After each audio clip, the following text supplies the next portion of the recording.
Hello everyone, today in this video we will discuss how to enable SIM pin on Samsung Galaxy A57. Let's start the video. First of all, go to app library. Here click on settings app.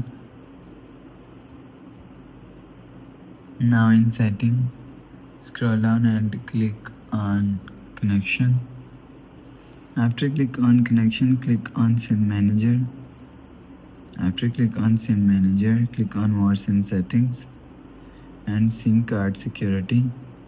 If you want to enable SIM pin, so turn on this button and enter your pin and click on OK. You will see SIM pin is enabled.